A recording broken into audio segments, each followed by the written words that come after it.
पर जैसे कि संगीता जी ने बताया कि आज और कल हमारे क्वेश्चन आंसर्स का राउंड है, तो मैं भी चाहती हूँ कि आप लोग के मन में जो भी शंकाएं होंगी आप पूछिए, पर क्वेश्चन शॉर्ट में पूछिएगा।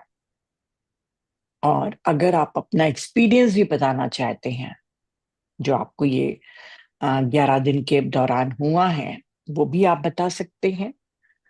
तो आप लोग हैंड रेस करिए ताकि हम पहचान सकें कि किनको क्वेश्चन पूछना है या एक्सपीरियंस बताना है। तो हैंड रेस कर सकते हैं फ्रेंड्स। हम्म।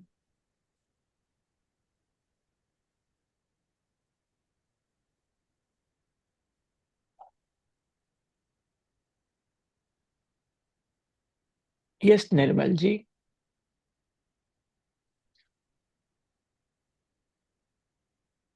अनम्यूट करिए अपने को।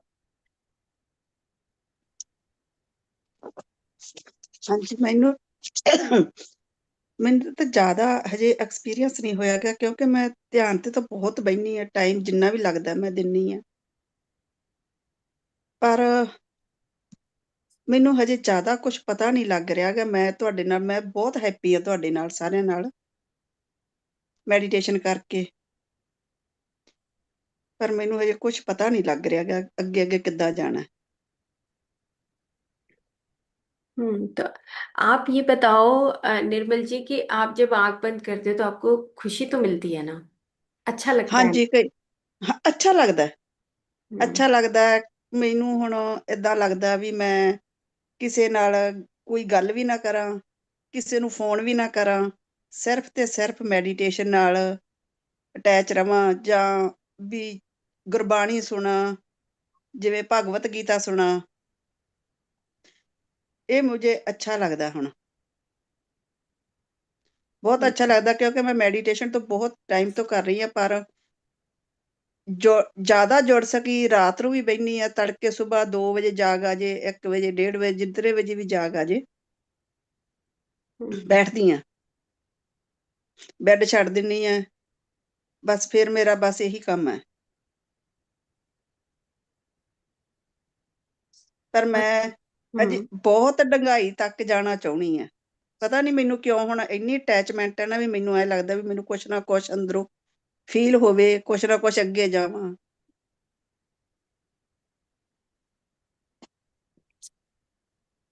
ਪਰ ਮੈਨੂੰ ਬਹੁਤ ਖੁਸ਼ੀ ਮਿਲਦੀ ਹੈ ਜਦੋਂ ਮੈਂ ਇੱਥੇ ਮੈਡੀਟੇਸ਼ਨ करती हैं निर्मल जी, आप मेरे ख्याल से तो आप ये कहना चाह रही हैं कि आप चाहती हैं कि आप आगे बढ़े, है ना?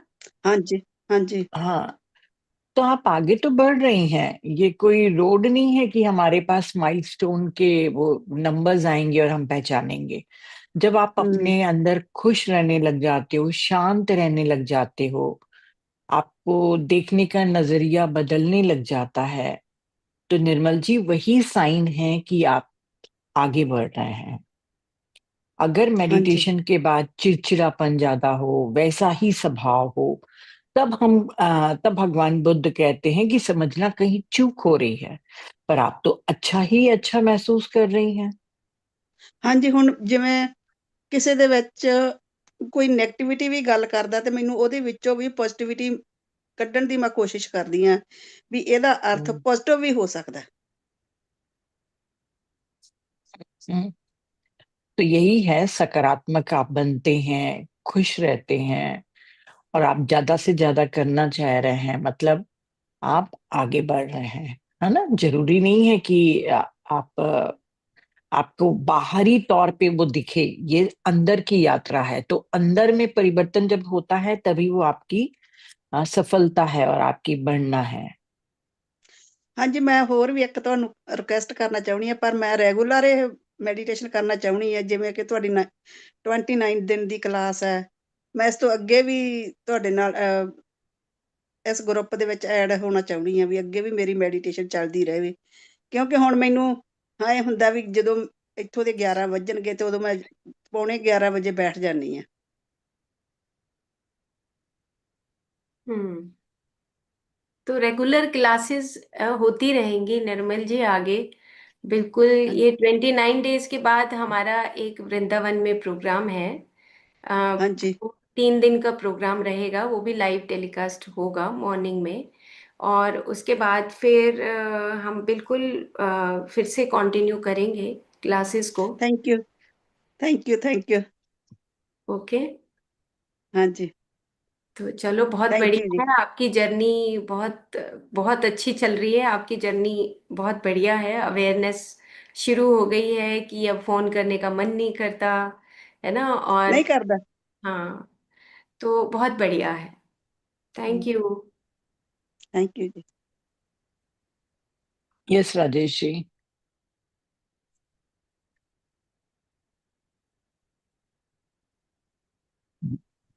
Thank you madam. Thank you so much. बड़ा अच्छा चल रहा है। जैसी मैडम ने 2 दिन पहले बोला था कि किसी के प्रभाव में नहीं रहना, अपने स्वभाव में रहना है, किसी के प्रभाव में नहीं रहना और अभाव में नहीं रहना। और नीतू मैडम ने बोला था कि हमारे जो 5 सीज हैं, ये फिजिकल बॉडी, हमारी वाइटल बॉडी, जो प्राणमय शरीर है, और जो ज्ञानमय शरीर है, इंटेलेक्ट बॉडी, अगर आपने इन तीनों को पार कर लिया तो कारण शरीर और जो आनंद में वो अपने आप काम करता है, तो भीतर से प्रकाश स्वतः ही हो जाता है। तो अल्टीमेट जो हमारी अनंत की ये यात्रा चल रही है कि हम शरीर से हम जा रहे हैं आनंद में ही शरीर, हम अपने दुखों से परे जा रहे हैं। मैंने वैसे क्वेश्चन आंसर में भी अपना क्वेश्चन लिखा था, शायद हो सकता है पढ़ा नहीं होगा किसी, तो 1 to 1 ही बात कर रहे हैं। मैंने क्वेश्चन भी डाल दिया था ताकि समय बच जाए। मेरा क्वेश्चन ये है कि हम बार बार जब मेडिटेशन करते हैं ना, तो हम वर्ड सुनते हैं सेल्फ अवेयरनेस, कि we should be self awareness whatever we do. चाहे हम श्वासों के ऊपर कर रहे हैं, किसी भी काम को ऊपर करते हैं, जैसे हम प्राणायाम करते हैं तो कहते हैं ना, कुंभक लगाते हैं, तो हमारे विचार उस समय के लिए रुक जाते हैं थोड़ी देर के लिए, और धीरे धीरे हम शून्यता में जाते हैं। और जो बहुत सुंदर बुक भी बताई, उसमें ये लिखा हुआ है कि हम लोगों की जो पैदा हुए कितने जन्मों की यात्रा है, और हमारी कंडीशनिंग हो रही है कितने समय से। उस कंडीशनिंग की वजह से भी बड़ों ने हमें कैसे समझाया, हमने कैसे समझा और हमने कैसे किया बड़ों को देखते हुए, उससे भी हमारे ब्लू प्रिंट्स बन रहे हैं हमारे सूक्ष्म शरीर के ऊपर, है ना?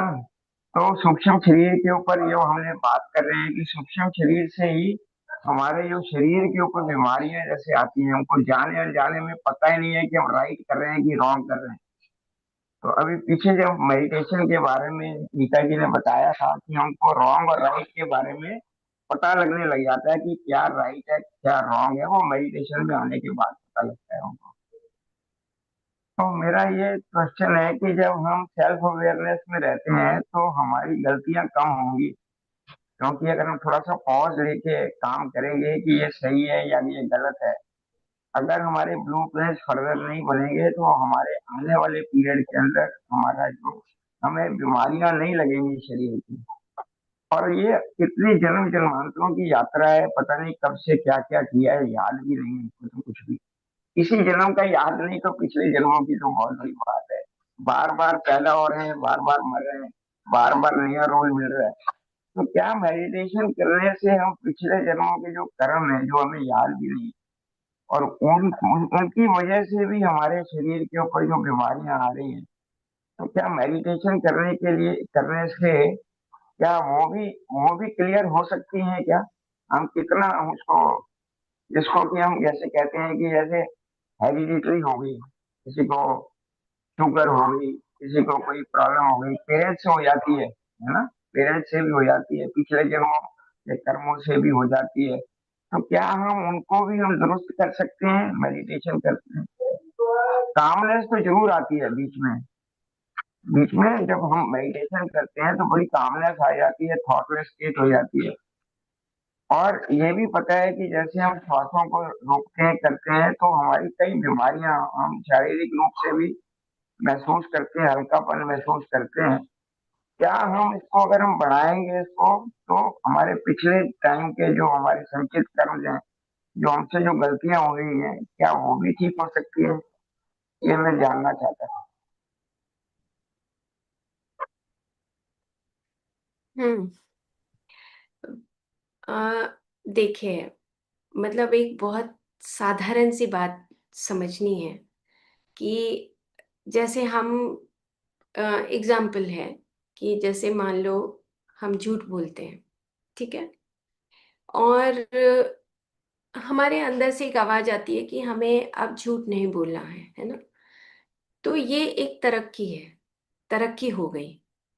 ऑटोमेटिकली वो चीज़ खत्म हो जाती है जब हम प्रैक्टिस करते हैं और हमारे अंदर से मेडिटेशन करने से जागृति आ गई कि अब मुझे और अच्छा काम करना है, झूठ नहीं बोलना है, और मैं झूठ नहीं बोलूंगा। मेरे अंदर वो सुधार हो गया। तो चाहे जो सोल होती है उसके बैकग्राउंड में जो भी हमारे सूक्ष्म शरीर के अंदर जो इम्प्रिंट्स होते हैं, वो इम्प्रिंट्स ऑटोमेटिकली खत्म होकर उसकी जगह चेतना ले लेती है। मतलब हम कहते हैं ना, एक्सपेंशन ऑफ कॉन्शियसनेस। यही एक्सपेंशन ऑफ कॉन्शियसनेस होता है कि जहां पे मन अभी पड़ा हुआ था, जहां पर इम्प्रिंट्स पड़े हुए थे, उसमें सुधार हो गया। वो चीज हमने निकाल दी और उसकी जगह क्या हो गया, कॉन्शियसनेस आ गया, है ना।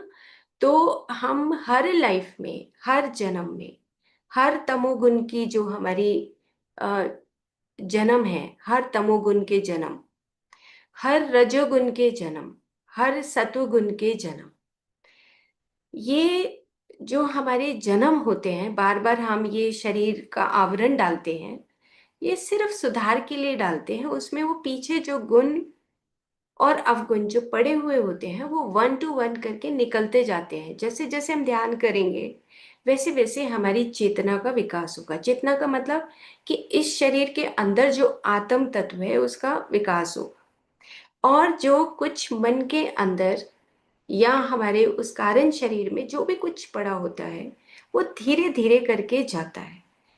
और स्टेप टू स्टेप जैसे जैसे बढ़ते हैं तो वो सब चीजें ऑटोमेटिकली हटती चली जाती हैं। मतलब विज्ञान ये कहता है कि जब आपका एक, अब जैसे एग्जाम्पल लेते हैं कि एक साधारण मनुष्य जन्म लेता है, एक महात्मा जन्म लेता है ना, और एक उससे भी ऊपर जो ब्रह्म ऋषि जन्म लेते हैं। तो शरीर तो वो ही है ना। और लेकिन उसके अंदर धीरे धीरे जो ब्रह्म ऋषि हैं, जो महात्मा हैं, जो महर्षि हैं, और एक साधारण आत्मा है, उनमें सिर्फ यही फर्क होता है कि कुछ उनके जो ट्रेट्स होते हैं, जो गुण हैं, वो धीरे धीरे इंक्रीज होते हैं, और वो एंड मोमेंट तक वो सिर्फ और सिर्फ कॉन्शियसनेस रह जाते हैं। और हम क्या हैं कि हम कॉन्शियसनेस के साथ साथ हम उस आत्मा के साथ साथ मन और इंद्रियों के साथ जो हमने किया है वो कुछ कुछ पड़ा होता है। तो हमारे अंदर से वही साउंड आती है कि अब तुम्हें सुधार करना है ना। कुछ भी, जैसे अभी सुबह उठने की बात है ना, ऐसे ही हम कोई भी अपने अंदर जो गलती करते हैं उसके अंदर से वो आत्मा जो कॉन्शियसनेस है वो स्प्लिट होती है, आवाज लगाती है कि अब तुम सुधार करो। तो मेडिटेशन से क्या होता है कि जब हम मेडिटेशन करते हैं तो हमारे पूरी बॉडी के अंदर वो कॉन्शियसनेस फैलती है, और जहाँ जहाँ वो चीज़ें ब्लॉकेजेस जो होती हैं वो पड़ी हुई होती हैं, वो ऑटोमेटिकली हटने लगती हैं। तो वो हमारा एक स्टेज होता है जब हम तमोगुण में अगर मान लो चोरी करते हैं, धन इकट्ठा करते हैं, वो ऑटोमेटिकली जब तक हमारी जर्नी आगे बढ़ती है, सतुगुण तक आती है, हम धन को इकट्ठा करना छोड़ चुके होते हैं। तो वो चीजें हमारे पास रहती भी नहीं, फिर हम धन देने लगते हैं, है ना। वो, और जो एक तमोगुण में है, जो रजोगुण में है, वो अभी इकट्ठा कर रहा है, तो हम अपनी आंखों से ही देखते हैं कि कोई इकट्ठा कर रहा है और हम छोड़ रहे हैं, है ना। तो ये धीरे धीरे छूटता है। तो मेडिटेशन से अवेयरनेस बढ़ती है, और ये पीछे के जो हम जर्नीज हैं, जो ये कपड़ा ओढ़ा हुआ है, शरीर रूपी कपड़ा है, इसे सब चला जाता है। तो धीरे धीरे चलना है, धीरे धीरे ये जर्नी बहुत आगे बढ़ जाती है, अनंत अनंत बढ़ती है। तो नीता जी, आप कुछ कहना चाहेंगे? जैसी मैम, आप कुछ कहना चाहेंगे? हाँ, तो राजेश जी, जैसा कि आपने कहा कि हमारे जो ब्लॉकेजेस के कारण पिछले जन्मों से जो हमारी बीमारियां आती हैं वो ठीक होती हैं कि नहीं। तो बहुत कुछ बीमारियां ठीक हो जाती हैं। कोई भी बीमारी जैसे डायबिटीज है या हार्ट अटैक है, वो केवल एक जन्म का कारण नहीं होती है। हम कई जन्मों से जब बिटरनेस, कड़वाहट या रिश्तों में खराब होते ना, उलझने जब पैदा करते हैं रिश्तों में काफी, तब जाके हमारा कई 2-3 जन्म के बाद या 6 जन्म के बाद हमारे हार्ट में ब्लॉकेजेस आता है, और एक जन्म में आके वो हार्ट की बीमारी बनती है ना। मतलब अगर डायबिटीज भी है तो एक जन्म का नहीं है कारण, कई जन्मों के हम कड़वाहट को लेकर आ रहे हैं और इस जन्म में वो बीमारी के रूप में मैनिफेस्ट हुई। पर जैसे आप मेडिटेशन करते जाएंगे, आप पुण्य कर्म करते जाएंगे, अपनी उस इम्प्रिंट्स को हटाते जाएंगे, तो जो कारण था उस बीमारी का वो धीरे धीरे मिटते जाएगा और ठीक हो जाएगा। बहुत सी बीमारियां ठीक होती हैं, पर जैसे कल संगीता जी ने कहा कि कुछ बीमारियां जो असाध्य हैं वो नहीं ठीक हो सकती। अगर उनको कर्मा की भाषा में हम बोलेंगे तो कोई कोई दृढ़ प्रारब्ध कर्मा होते हैं। 2 टाइप के होते हैं, एक का दृढ़ प्रारब्ध कर्मा और एक का अदृढ़। तो अदृढ़ मतलब जो कमजोर है, उसको मैं मेडिटेशन से, पुण्य कर्मा, अपने सेवा दान धर्म से उसको बैलेंस कर दूंगी। जैसे मुझे था डायबिटीज तो मैंने बैलेंस कर दिया। पर जो कुछ एक लोगों के एकदम स्ट्रांग रहेंगे वो प्रारब्ध कर्मा, उनको भोगना ही है। फिर चाहे वो कितना भी दान कर ले, कितना भी मेडिटेशन कर ले, उनको वो भोगना ही पड़ेगा। तो इस तरीके से हमारे कर्मा जब आप पढ़ेंगे तो आप समझेंगे कि कुछ कर्मा को हम अपने मेडिटेशन के द्वारा न्यूट्रलाइज कर सकते हैं। तो ऐसा होता है। और याद रखिएगा कि एक बीमारी कोई भी जो रहती है ना, वो एक ही जन्म की नहीं होती है, ये हमारा कम्युलेटिव रिजल्ट है। तो धीरे धीरे पेशेंस रखते रखते आप बहुत सारी बीमारियों को ठीक करेंगे। अब देखिए, कई लोग कैंसर को ठीक कर पाते हैं, कई लोग नहीं कर पाते हैं। तो ये आपके कर्मा के संचित का फल और आपकी खुद की मेहनत पे डिपेंड करता है। ठीक है राजेश जी, मेरे ख्याल से मैंने थैंक यू। हाँ सुनीता जी।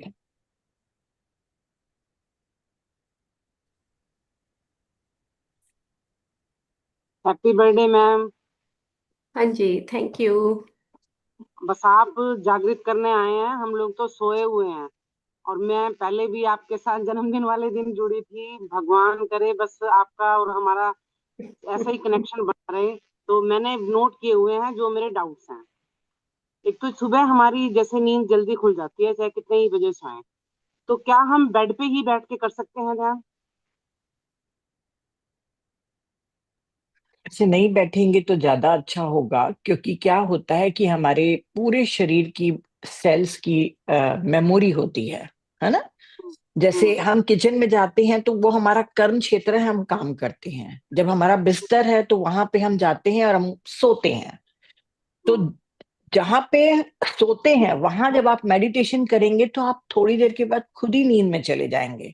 जैसे मैं एग्जांपल दे रही हूँ कि कभी भी मैं अपने बेड पर बैठ के कोई बुक पढ़ती हूँ ना, तो मैं सो जाती हूँ, क्योंकि वो मेरी सेल मेमोरी मुझे सुला देती है। इसीलिए हम रिकमेंड करते हैं कि बिस्तर पे कभी नहीं करना चाहिए मेडिटेशन। हाँ, कभी अर्जेंट है तो ठीक है, कभी कभार कर लिए, पर बेड से थोड़ा दूर में या चेयर में या अपनी कोई जगह पे करिए। पर मेरे हस्बैंड हमेशा करते हैं बेड पर। तो वो आपके ऊपर डिपेंड करता है कि आपकी सेल मेमोरी किस तरीके से जवाब दे रही है। मैं नहीं कर पाती हूँ, मैं सो जाती हूँ। तो रिकमेंड यही किया जाता है कि बेड पे मत करिए। तो इससे मैं ये समझी कि अगर तो आप नींद के लिए कर रहे हो, जैसे मुझे नींद बहुत कम आती है, बहुत कम। अच्छा अच्छा। फिर तो अच्छा मैं हाँ, बेड फिर पे कर। करिए, पर और पूरे फिर जब समय मैं मत करने। करिए। Yes, good, thank you so much. दूसरा हाँ क्वेश्चन है, जब मैं मेडिटेशन करने बैठती हूँ तो मुझे उबासी बहुत आती है। हाँ, हम्म। कोई बात नहीं। हाँ बोलिए संगीता जी। ये मेरा ख्याल से 60-70% लोगों को होता है, और ये बहुत अच्छा साइन होता है। ये जब शुरू शुरू में मैंने मेडिटेशन शुरू किया तो मैंने साइंटिफिकली ये देखा कि जो हमारी बीटा वेव्स होती हैं वो अल्फा वेव में कन्वर्ट होने लगती हैं, और जैसे ही बीटा वेव्स यानी कि मन शांत होने लगे, है ना, विचार जैसे जैसे कम होने लगे, तो हमारा जो ब्रेन के जो तीन तीन हिस्से हैं ब्रेन के, जो नीचे का हिस्सा है, बीच का हिस्सा और ऊपर का हिस्सा, तीनों मिलने लगते हैं। तो उससे ऑटोमेटिकली आपको जमाई आती रहेगी, और एक टाइम ऐसा आएगा कि आपकी जमाई ऑटोमेटिकली बंद हो जाएगी। हो तो जाएगी। आती है, इट्स ओके, नॉर्मल है, वो बहुत अच्छा साइन है कि आप एक बीटा वेव से अल्फा वेव की तरफ जा रहे दूसरा, आपने बोला था कि किचन में जैसे मैं ये करती हूँ, अब आप मुझे बताना मैं ठीक है या गलत है।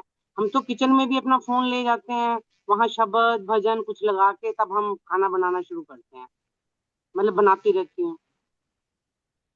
तो क्या ये ठीक है या नहीं? नहीं नहीं, अगर बैकग्राउंड में अच्छा कुछ चला रहे हैं तो करिए, पर फिर भी बोला जाता है कि आप अपने खुद के भाव डाल के बनाइए। कोई जरूरी नहीं है कि आपके बैकग्राउंड में चलता रहे। अगर मान लीजिए शब्द चल भी रहा है पर आपका माइंड कुछ और ही सोच रहा है, तो भोजन और पानी, ये दोनों चीजें हमारे इमोशन और थॉट्स को एब्जॉर्ब करते हैं, है ना। यस। और कहा जाता है ना, आप लोग कहते हैं ना कि ये प्रसाद बनाते हैं हम, भोजन नहीं बनाते हैं, प्रसाद है। तो जिस भाव से आप बनाते हैं और जिस भाव से वो खाते हैं, वो हमारे बॉडी में लगता है। तो अगर मान लो शब्द आप लगाने की आदत हो गई है आपको, कि चलिए एक बैकग्राउंड में म्यूजिक चल रहा है पर आपका माइंड तो चल रहा है कुछ और सोचने के लिए, तो बेटर है कि आप कहाँ अवेयर रहेंगे, आप अवेयर रहेंगे कि मैं क्या सोच रही हूँ। आप गाते भी रहेंगे और सोचते भी रहेंगे। तो मैं रोज नहीं चलाती, मतलब मैं तो मोबाइल लेके ही नहीं जाती हूँ अपने किचन में, पर तो उसमें कभी कभार, हाँ कभी कभार मेरा भी मन होता है कि मैं नमामि शमीशान सुन लूं, तो कभी कभार चलाती हूँ, पर बाकी मैं प्रेफर नहीं करती और मैं कभी रिकमेंड भी नहीं करती। और बाकी संगीता जी आप बताइए, हाँ यहाँ पे पॉइंट ऑफ मतलब, व्यू है। हाँ, मेरा पॉइंट ऑफ व्यू तो ये है कि जैसे आप बैकग्राउंड में, जैसे मॉर्निंग में सभी के घरों में चलता है बैकग्राउंड में, है ना, वही किचन में भी साउंड जाती है। लेकिन जो रियल में जो भाव है, आपका हाथ जब चलता है, चाय भी आप बनाते हो ना, खाना बनाते हो, तो आपके इस पूरी बॉडी के थ्रू ना, आपके हाथ के थ्रू वो भाव उसमें जाता है। तो हमें कोशिश यही करनी है कि हम जब बना रहे हैं तो हमारे अंदर क्या, वो जैसे नीता मैम कह रही है कि अंदर क्या चल रहा है, तो बेटर ये है कि हम उस भाव से ही वो खाना बनाएं, और पीछे बैकग्राउंड में चल रहा है, इट्स ओके, चलता रहे वो, है ना। उससे हमें एक अवेयरनेस तो मिलती है कि अगर हम कहीं भटक भी जाते हैं तो वो पीछे से जो चल रहा होता है, तो उससे हमें राम राम सुनाई देता है ना, और सब जो भजन है वो सुनते रहते हैं, तो उससे अवेयरनेस रहती है। और अगर हम अंदर ही अंदर चैंट करें और फिर घुमाएं उसको, तो उसका इफेक्ट अलग है ना। जैसे मैंने एक एक्सपेरिमेंट किया था अभी, नीता मैम, मतलब हो गए उसको साल हम्म। 1.5 साल पहले।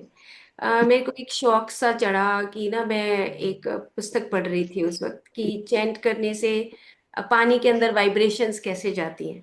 तो हमने क्या किया कि वो मेरे पास बायो फील्ड का जो सॉफ्टवेयर है वो है, तो हमने पानी का एक बर्तन भरा और वो अपने सामने रख लिया, और उसका पिक्चर ले लिया। वो दिखाऊंगे जब रिसर्च वाला एपिसोड होगा तब आपको सबको दिखाएंगे। और उसके बाद हमने महामृत्युंजय मंत्र का बोलना शुरू कर दिया। तो मैं और एक मेरे फ्रेंड, हम दोनों ने उन्होंने नोट किया और मैंने बोलना शुरू किया। तो उन्होंने कहा कि आप 11 बार बोलो, 21 बार। मैंने कहा नहीं, मेरे मन में जितनी बार आएगा, जितनी मेरी क्षमता होगी, मैं उतना ही बोलूंगी। तो मैं बोलती चली गई महामृत्युंजय का मंत्र। और उसके बाद हमने उस पानी की जो वाइब्रेशन है उसका फिर से पिक्चर लिया। तो चारों तरफ की जो ऑरा थी, वो जो डिस्टर्ब थी, मतलब बोलने से पहले की, और जैसे जैसे वो मंत्र बोला, तो वो पानी के चारों तरफ की ऑरा बिल्कुल टोटली चेंज हो गई। तो कहने का मतलब ये है कि जो हम अपने अंदर मनन करते हैं या बोलते हैं, उसका चारों तरफ हमारी वो जो सेल मेमोरी, जैसे नीता मैम कह रही है, वो हमारी मेमोरीज चारों तरफ, देखो शरीर एक भौतिक है, उसके चारों तरफ आपका मन शरीर है ना, उसके चारों तरफ ही प्राण शरीर है।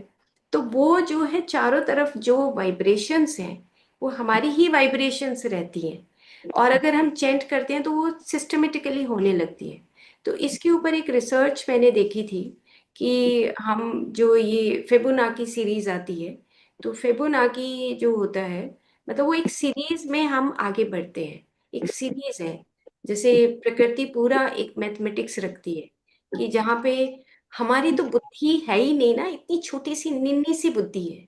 मतलब हम एक, अगर कहीं घास उगा है तो उसके नीचे कौन सा कीड़ा है, वो प्रकृति का काम है कि वो कीड़े को क्या खाना है, वो पेड़ कितनी देर तक उसका जन्म है ना, एक घास कितना बड़ा होगा, कब सूखेगा, कब वो धरती में मिलेगा। प्रकृति का मैथमेटिक्स तो इतना गहरा है कि हम तो सोच भी नहीं सकते। सेम इसी तरीके से हम जब अपने किचन में खाना बनाएं, हम कोई भी काम करें, कुछ भी बोलें, तो हम बस ये जागरूक रहें कि हमारी ये जो चारों तरफ है ना, जो भी कुछ सोच रहे हैं ये सब फीड हो रहा है। ओके। पर सुनीता जी, ऐसा नहीं है कि अगर पीछे बैकग्राउंड में चल रहा है बहुत अच्छा गुरबानी और आपके मन में कुछ और चल रहा है, तो खाने में आपके मन के भाव जाएंगे, वो जो मोबाइल में चल रहा है वो नहीं जाएंगे। आप समझ रहे हैं मेरे कहने का मतलब? अगर आप जैसे संगीता जी ने बोला वो चैंट और आपका ध्यान उस तरफ है, आपका जो थॉट और इमोशन रहता है वो जाता है खाने में, बैकग्राउंड में क्या चल रहा है वो नहीं जाता है ना?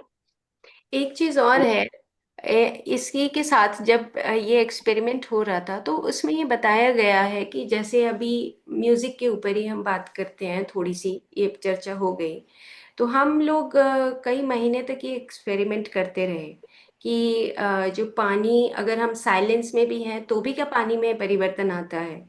तो ये देखा गया कि जैसे जिस राग में हम गाते हैं, हमारा गाना अपना है, और एक पीछे से बैकग्राउंड में कोई और म्यूजिक है, उसका राग कुछ और है ना, और मेरे मन के भाव का राग कुछ और है, तो उन दोनों में भी बहुत फर्क होता है। तो फिबोनाकी सीरीज ये बोलती है, या जो ऋषि का, मुझे आचार्य पिंगल को पढ़ रही थी मैं उस वक्त, तो उन्होंने फिबोनाकी सीरीज से पहले आचार्य पिंगल ने ये कहा कि जैसे जैसे आप महामृत्युंजय मंत्र या कोई भी मंत्र या कोई भी भाषा बोलते हो, शब्द बोलते हो, तो उसका प्रभाव आपके चारों तरफ उस एनवायरनमेंट पे पड़ता है। और इसी से कंप्यूटर का जो ये सिस्टम है ये इन्वेंट हुआ था आचार्य पिंगल की उससे।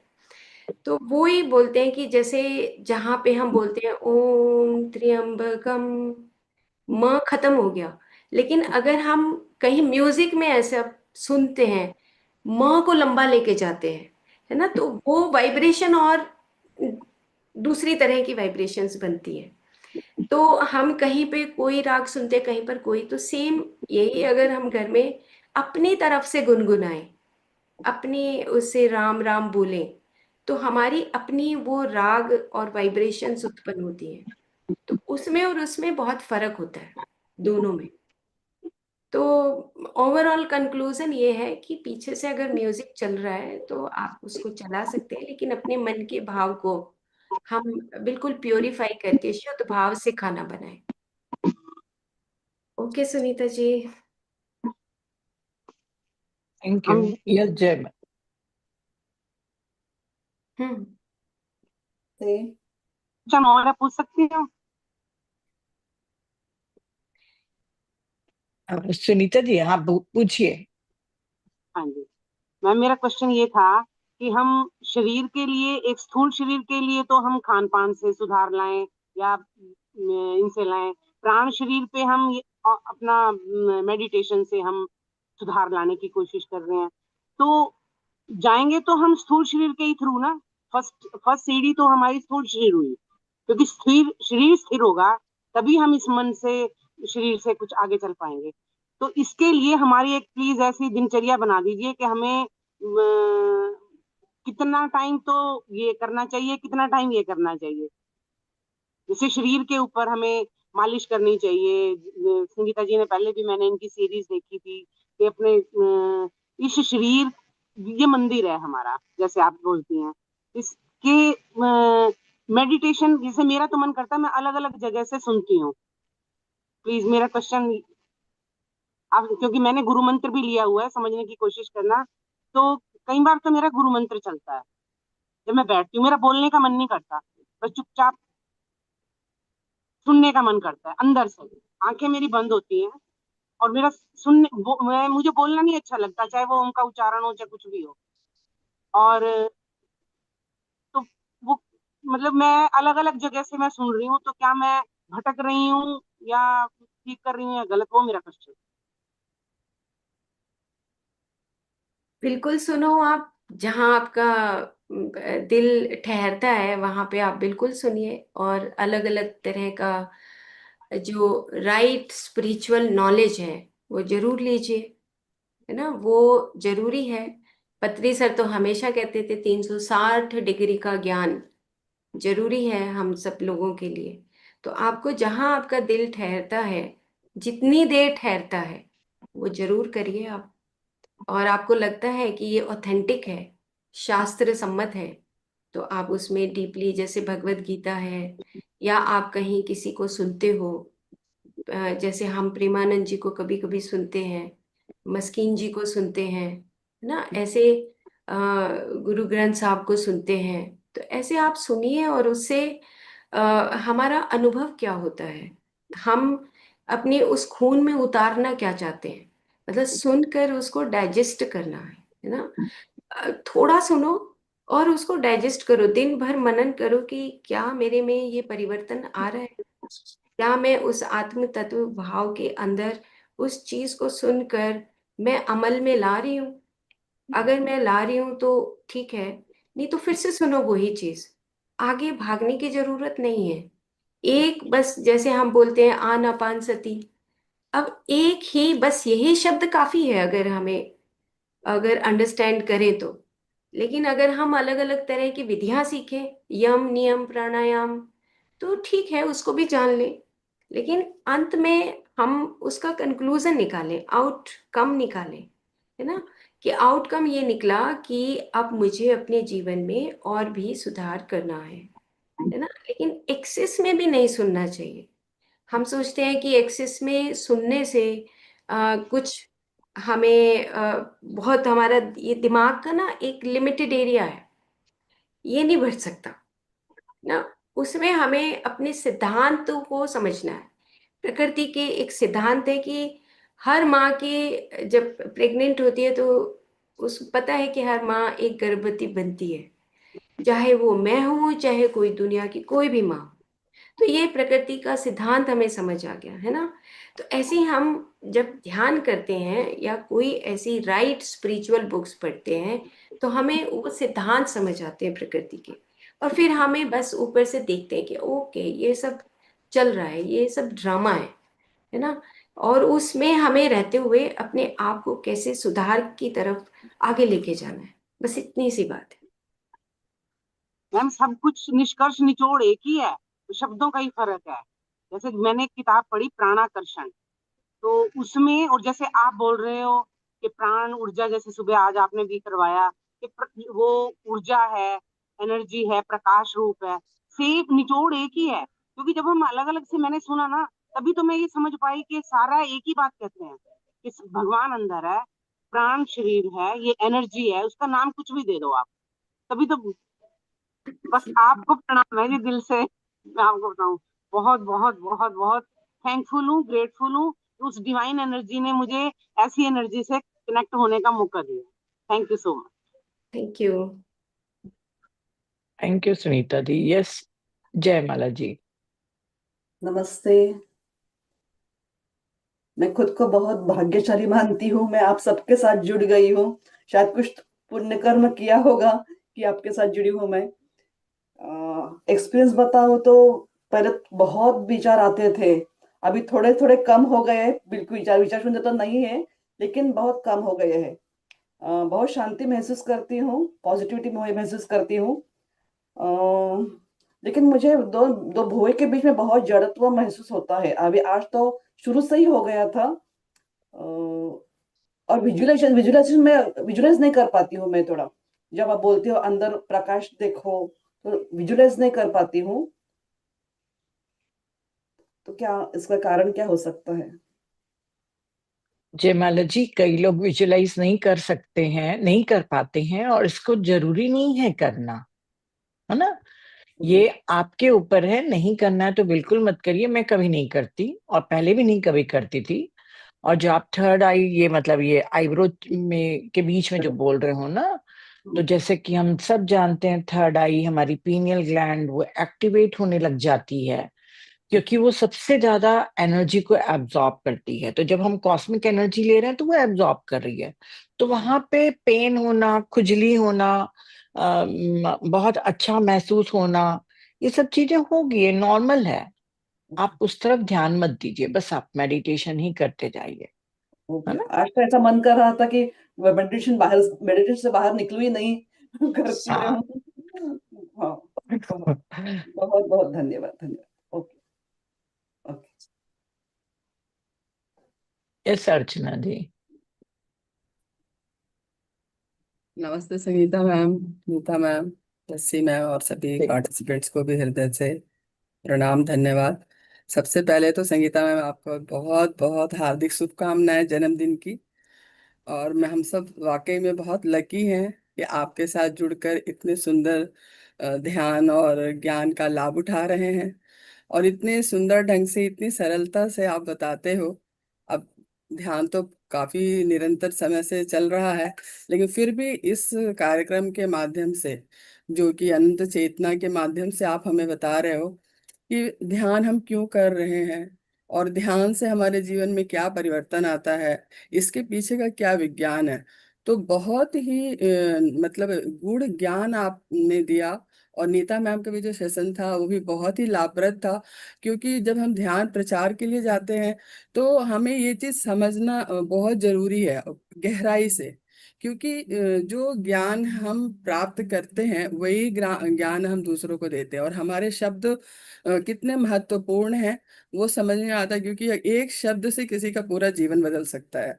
और हमारे शब्द अगर अनमोल ना हुए, अच्छे शुद्ध विचार के ना हुए, तो फिर वहां पर जैसे नीता में बोलती है कर्म सिद्धांत, वो भी हमें समझना है कि कितनी सजगता चाहिए जीवन में।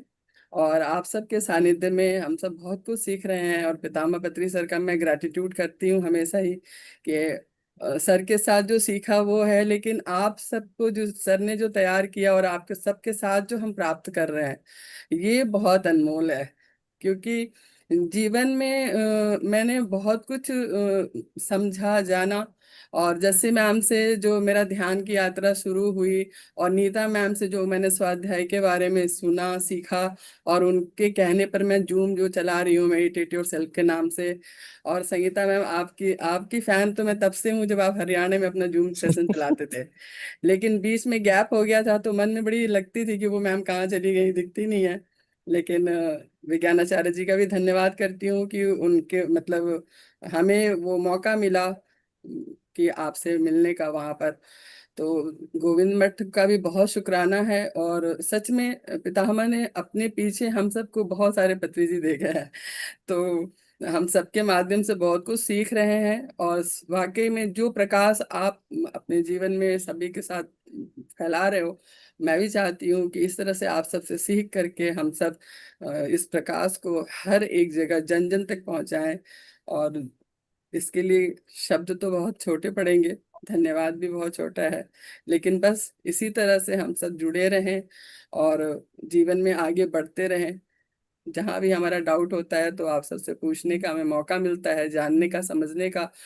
तो इसके लिए बहुत ग्रैटिट्यूड है। तो आज का जो ध्यान था वो भी बहुत अच्छा था। और प्रतिदिन नियमित रूप से जब आपके साथ ध्यान करती हूँ तो एक अंदर से अनुभूति बहुत अच्छी आती है।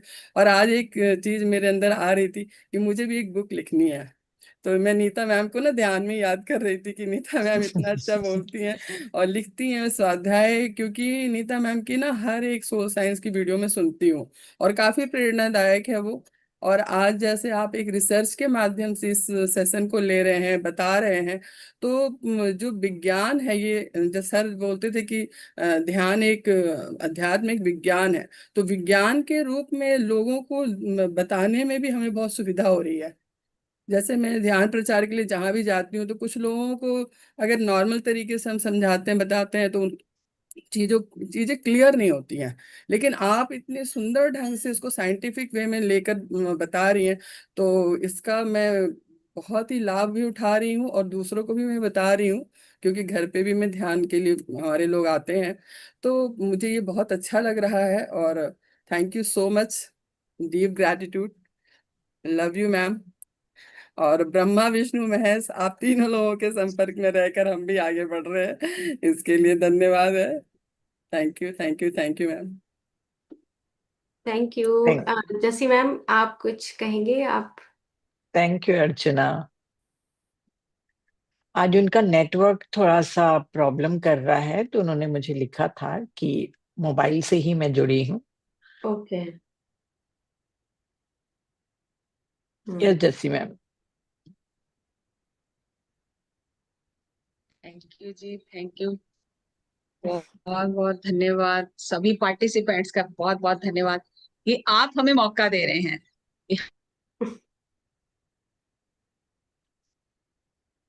नेटवर्क वीक है उनका, है ना? हाँ, धन्यवाद है जो आप हमें मौका दे रहे हैं कि हम कुछ शेयर कर सकें जो हमने सर से सीखा है। ये बहुत जरूरी बात है कि हमने जो सर से सीखा है वही आपके साथ शेयर करें।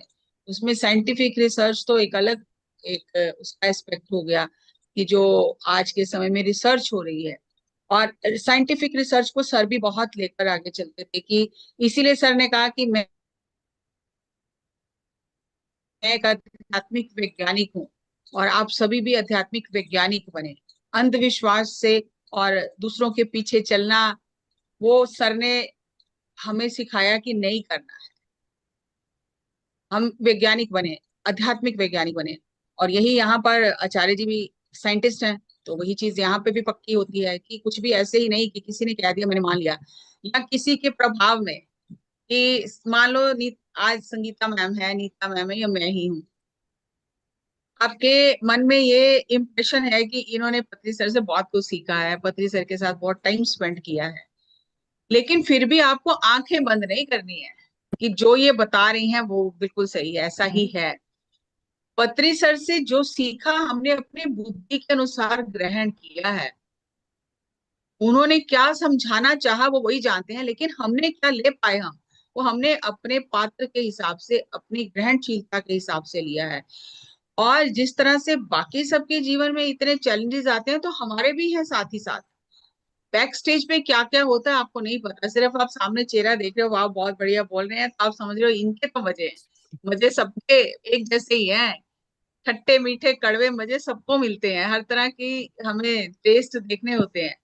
और उसमें मेरी क्या परीक्षा है, मेरा क्या लाइफ का लर्निंग है, मेरी सोल क्या प्लान करके आई है, कब मैं किस चीज में उलझ जाऊंगी, नाम में, प्रतिष्ठा में, धन में, दूसरों को नीचा दिखाने में, ये सब बहुत ये परीक्षाएं चलती हैं साथ के साथ।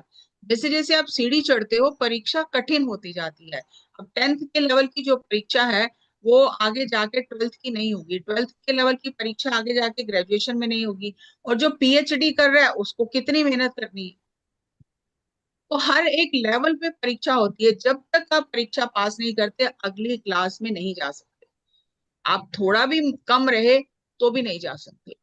तो इसलिए हर एक की अपने अपने लेवल की परीक्षाएं हैं, अपने अपने चैलेंजेस हैं। तो यहाँ पे ये बात समझनी बहुत जरूरी है कि किसी भी मास्टर के प्रभाव में भी नहीं रहना है।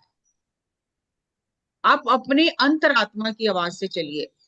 मुझे जो समझ में आ रहा है मैं वो बता रही हूँ, गीता मैम को जो समझ में आया अनुभव से वो बता रही है, संगीता मैम को जो समझ में आया वो बता रही है। अब जो संगीता मैम विज्ञान की वैज्ञानिक दृष्टिकोण से समझा सकती हैं, मैं और नीता मैम वो नहीं बता सकते।